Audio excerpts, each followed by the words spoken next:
What's up, guys? I don't know if you noticed here, but timing cover's missing and the crank angle sensor.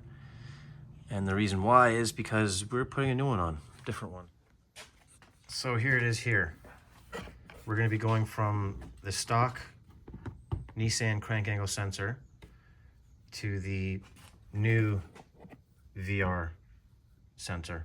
Now that we're not stock computer anymore, we're standalone, we can do the better trigger kit. So, and that's what we're looking for because this one is old technology.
Installed.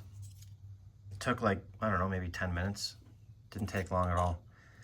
Only thing is, I have to swap this clip for this one.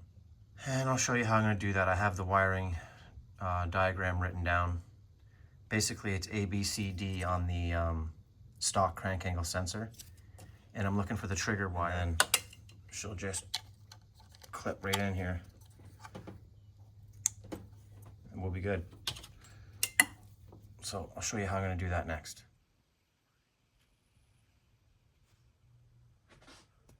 We're back in the garage here to finish up this NzWiring plug here that we've got all dismantled.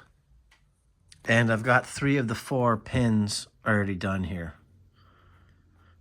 Just got to do the last one here and we'll be able to plug them in. If you look at this here, you could see what we got going on. This actually is this. You got your ground here, your 12 volt, your outer trigger, which is trigger 1, and your inner trigger, which is trigger 2. We're looking for trigger 1 and ground, which I've already located here. This is ground here, and this is trigger 1 here.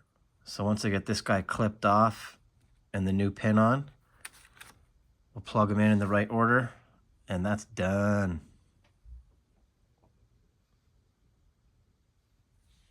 One thing I'm being weary of is cutting this too short. I'm trying to cut it right on the end here because I can't really unravel that. But I'm trying to get the length, much length as I can into this because I don't want to frig with this wiring specialties harness too much. Just something to keep in mind. So now that I got that clipped off, just got to take this off. I'm going to splice this to about 1/4 inch.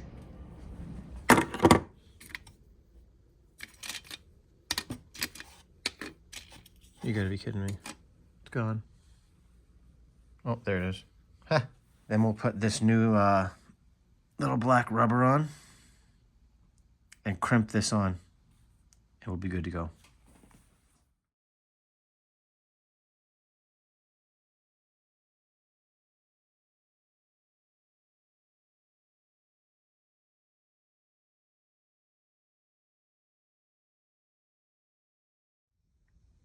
And there you go.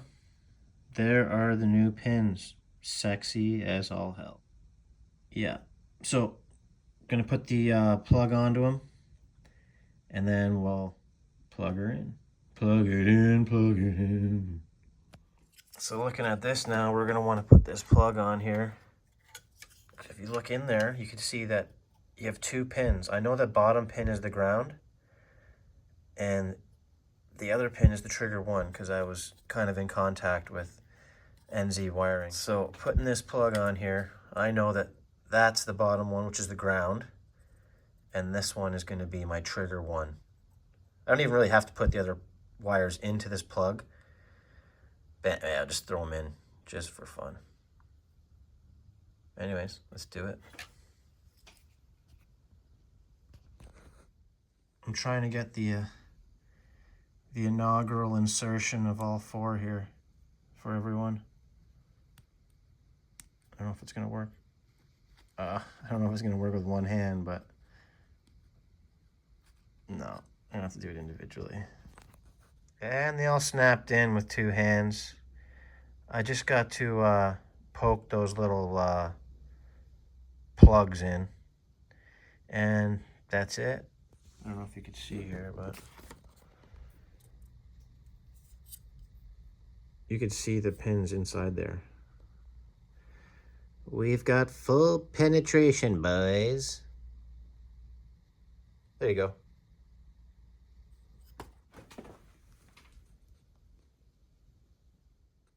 So guys, she's all plugged in. We figured out the wiring. We figured out the crimpers. We got new crimpers now, which is pretty cool. Never used these before. They weren't cheap, but add them to the fucking arsenal.